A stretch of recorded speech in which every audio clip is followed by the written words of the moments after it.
Hey everyone, welcome back to our channel. Let's just jump right into the absolute tragedy that is Lexie Carver right now. Because I am not okay. Lexi is officially lying to Abe and Theo. She actually looked her husband and her son in the eyes and told them she was going to visit her mom. Her mom? Celeste? Like, come on, Lexi. Abe is a former police commissioner. He is not stupid. He reads people for a living. But the real reason she is lying, it makes me kind of want to throw my remote at the wall. She is secretly planning to swap places with Kristen DiMera so she can be shipped off to DiMera Island. Why? So she can go off and die in secret because Dr. Rolf's stupid Super Serum 2 is officially failing. Am I the only one who thinks this is the most twisted, heartbreaking plan ever? I get that she wants to spare Abe and Theo the pain of watching her die all over again. I really do. She remembers the absolute agony they went through the first time she passed away from the brain tumor. But abandoning them to go die on a creepy island with Kristen's help? No. Just no. I've been watching this show for years, and Abe and Lexi are legacy royalty. They deserve better than this sneaking around in the shadows nonsense. DiMera Island is a place of torture and kidnapping, not a hospice. And of course, she gets caught. Because Theo and Abe are not idiots. They catch her in this lie, and the sheer panic on Lexi's face. Nikki Crawford is acting her absolute heart out, you guys. I was holding my breath.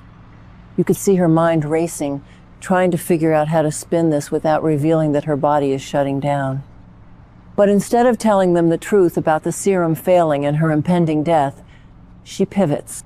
She covers it up by breaking down and saying she is just so depressed about all the time she has missed with them over the years. Which, to be fair, is a very real emotion, but it is still a massive lie of omission. So what do Abe and Theo do? Because they are the purest, most wonderful men in Salem, they decide to surprise her. They literally drag out the boxes of Christmas decorations in the middle of July. Yes, Christmas in July. They start stringing up the lights, pulling out the ornaments, and trying to recreate the holidays they missed together. I bawled. I literally sat on my couch and sobbed uncontrollably. James Reynolds and Tyler Joseph Andrews were so incredibly moving in this scene. You can see the pure love in their eyes as they hang stockings and talk about past Christmases. And then you look at Lexi, and she is just dying inside. She is smiling for them, she is laughing at their jokes, but her eyes are screaming in agony because she knows this is their last Christmas. It is so cruel. I hate Dr. Rolf. I hate him. Why bring her back just to snatch her away again? It feels like emotional manipulation of the highest order, and I am furious with EJ for playing God in the first place. Wait, I'm getting ahead of myself. Okay, back to the point. Let's shift gears, because while the Carvers are making me cry, the DiMeras and the Blacks are making me see red. Can we talk about Rachel Black for a second? The girl is officially released from Bayview. The Black family is throwing this warm, loving welcome home for her, and Kristen is just beaming like Mother of the Year. I mean, I know some people are loving this mother-daughter reunion, but personally, I am disgusted. Brady is standing there completely blind to the monster he is co-parenting with. Kristen is standing there celebrating her daughter's mental health progress, when we all know that Kristen is the one who took a rock and bashed Sophia Choi's head in. She murdered Rachel's best friend and threw her in the Salem River. And now she's smiling at Rachel like everything is fine? The hypocrisy is actually suffocating. I cannot wait for Rachel to find out what her precious mommy did.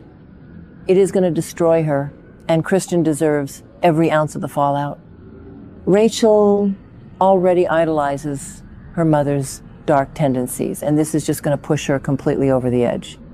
But speaking of Kristen getting what she deserves, yes, finally, the shipping container. I actually cheered out loud at my TV. Kristen DiMera gets snatched by a masked man and locked inside a shipping container near the airport. I am so here for it.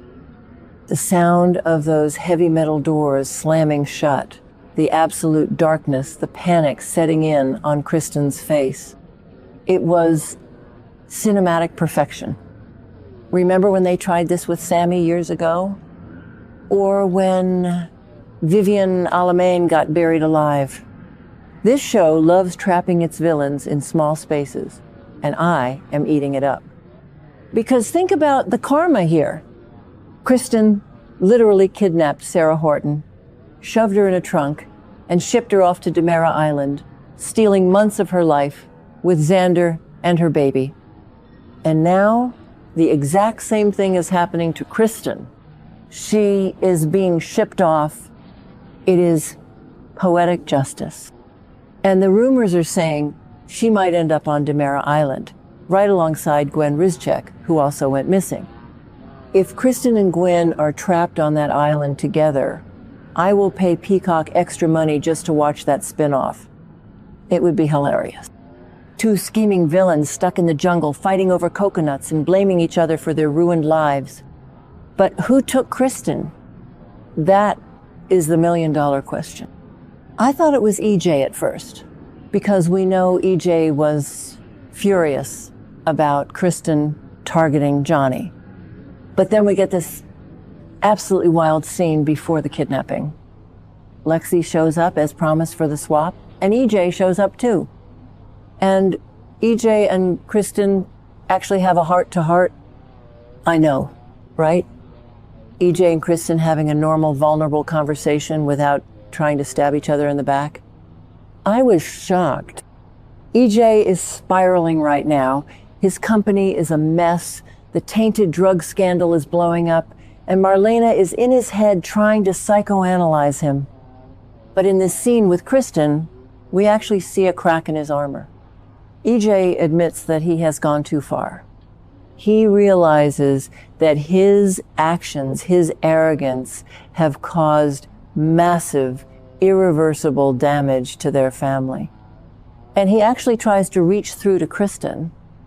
He looks her in the eye, brother to sister, and tries to convince her to admit that she went too far when she targeted Johnny.